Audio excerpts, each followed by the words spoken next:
ท่านผู้ชมที่เคารพผู้แทนที่เข้าร่วมกองประชุมใหญ่ผู้แทนแนวเล้าสร้างชาติทั่วประเทศครั้งที่12ได้ให้ทัศนะว่า5 ปีที่ผ่านมาคณะกรรมการแนวเล้าสร้างชาติแต่ละขั้นได้เฮ็ดหน้าที่ของตนเองในแต่ละด้านโดยเฉพาะแม่นเป็นเจ้าการในการเต้าโฮมความสามัคคีปองดองประชาชนลาวบรรดาเผ่าอย่างต่อเนื่องสุขยู่ส่งเสริมหัวหน่วยธุรกิจเข้าในการพัฒนาและมีผลสำเร็จในหลายด้าน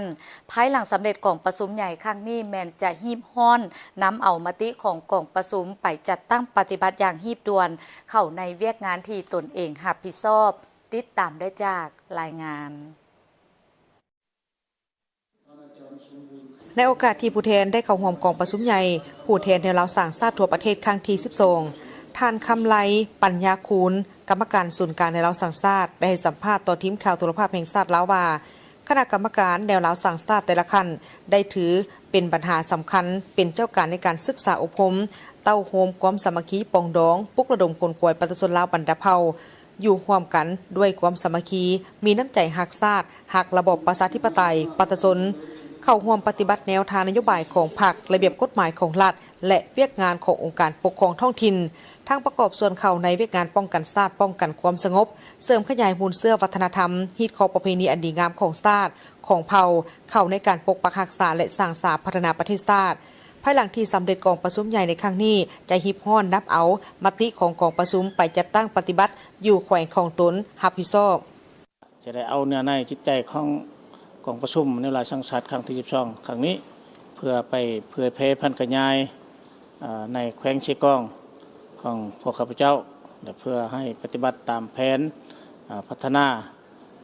ของในเวลาสังสรรค์ศูนย์กลางก็คือของแขวงเนาะให้ประสบผลสำเร็จตามแนวทางนโยบายของพรรครัฐบาลก็คือทางองค์การแนวราสังสรรค์ในการชุดที่ความเข้าใจนำประธานแนวราสังสรรค์คันแขวงการจัดตั้งของแขวงเชียงกองให้มีส่วนร่วมในการปฏิบัติแนวทางของพรรคและรัฐเราร่วมเฉพาะละแมนของแนวราสังสรรค์ให้เต้าร่วมความสามัคคีภายในเมืองแขวงบ้านให้มีความนักแน่นกว่าเก่าและก็คือ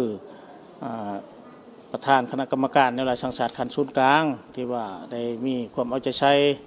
และได้แต่งตั้งข้าพเจ้าเป็นคณะแนวราสังสรรค์ครั้งที่12ของศูนย์กลางในครั้งนี้ขออวยพรกองประชุมแนวราสังสรรค์ครั้งที่12ให้ประสบผลสำเร็จการนำพรรครัฐให้มีสุขภาพอนามัยสมบูรณ์ปฏิบัติหน้าที่เวียกงานให้ประสบผลสำเร็จยิ่งใหญ่ขึ้นกว่าเก่าเนาะขอบใจพร้อมนั่นทานภูวงศ์ภามิสิทธิ์กรรมการศูนย์กลางแนวเล้าสร้างชาติได้ให้ทัศนะว่าตนเองมีความปิติยินดีที่แนวเล้าสร้างชาติแต่ละขั้นได้เอาใจใส่ในการสุขยู่ส่งเสริมนำพาลูกหลานในเกณฑ์อายุได้เข้าโรงเรียนเข้าถึงเวียกงานสาธารณสุข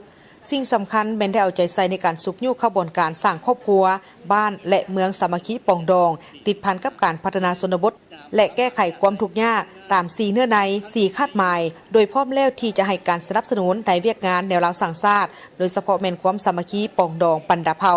มีความปิติยินดีที่สุดนำแนวทางนโยบายของแนวเล้าสร้างชาติที่เพิ่นได้เว้ามาในตอนเช้านี้ที่ว่าเห็นดีเห็นพร้อมและก็เห็นว่าแนวทางเพิ่นไปทางแบบถูกต้องและก็พวกเขาในนามเป็นกรรมการในนามเป็นหัวหน้าที่ปรึกษาเวียกงานท่านเผ่าพวกเขาจะได้เอาไปพัฒนาและปฏิบัติให้มันตามทิศทางของเพิ่นได้วางออกเนาะอันนี้แม่นพวกเขาขอสมเสยและก็ขอให้กองประชุมเนี่ยได้ดำเนินไปอย่างสง่างามได้รับผลสำเร็จอย่างสูงเนาะได้โอกาสนี้ท่านสมบูรณ์คานกรรมการศูนย์กลางในเล้าสร้างชาติได้กล่าวว่าเป้าหมายของกองประชุมครั้งนี้แม่นเพื่อเต้าโฮมความสามัคคีปองดองของประชาชนบรรดาเผ่าทุกเพศทุกวัยและทุกศาสนาให้อยู่ภายใต้นโยบายรัฐธรรมนูญและระเบียบกฎหมายกลายเป็นพลเมืองดีและปฏิบัติพันธะของพลเมืองลาวให้ถูกต้องอยู่ร่วมกันโดยสันติและในนามส่วนตัวที่เป็นนักธุรกิจพร้อมแล้วที่จะร่วมกับภาคส่วนต่างๆในการสร้างสรรค์พัฒนาประเทศชาติบ้านเมืองให้มีความเจริญขึ้นไปเรื่อยๆรู้สึกว่ามันสิแตกต่างกันอยู่ว่าและเป้าหมายที่ของพวกเขาได้เฮ็ดกันก็ความสามัคคีเนาะบ่ว่าชนเผ่าแต่ละชนเผ่าศาสนา ถือว่าแนะนำส่วนตัวข้าพเจ้าก็ได้ซีนำเวียกงานศาสนาได้แล้วก็แนะนำตัวเองเป็นนักธุรกิจเนาะแล้วก็ให้แนวเฮานี่มีบทบาทหลายขึ้นในเวียกงานการเศรษฐกิจนอกจากที่เต้าหุ้มพร้อมสามัคคีแล้วเนาะเวียกงานอยู่บนพื้นฐานแล้วเนาะอยู่ท้องถิ่นแล้วก็เฮาก็ได้เสนอเต้าหุ้มกันเฮ็ดแนวใดเพื่อว่าให้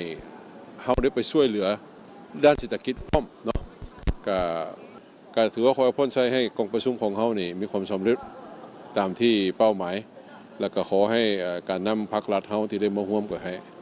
พวกแต่ละท่านก็ขอให้สุขภาพแข็งแรงเนาะพร้อมนั้นบรรดาทานที่ได้กล่าวมาขังถึงนั้นก็ได้พร้อมกันเอาใจใส่ในการศึกษาอบรมบรรดาสั้นคนและองค์การจัดตั้งสังคมให้มีน้ำใจเสียสละต่อประเทศชาติหักบ้านเกิดเมืองนอนเสริมขยายบทบาทในการปฏิบัติสิทธิและหน้าที่ของตนให้ถูกต้องและสอดคล้องปลุกระดมคนขวายภาคธุรกิจให้เขาเจ้าประกอบส่วนเขาในการพัฒนาสังคมตื่มอีก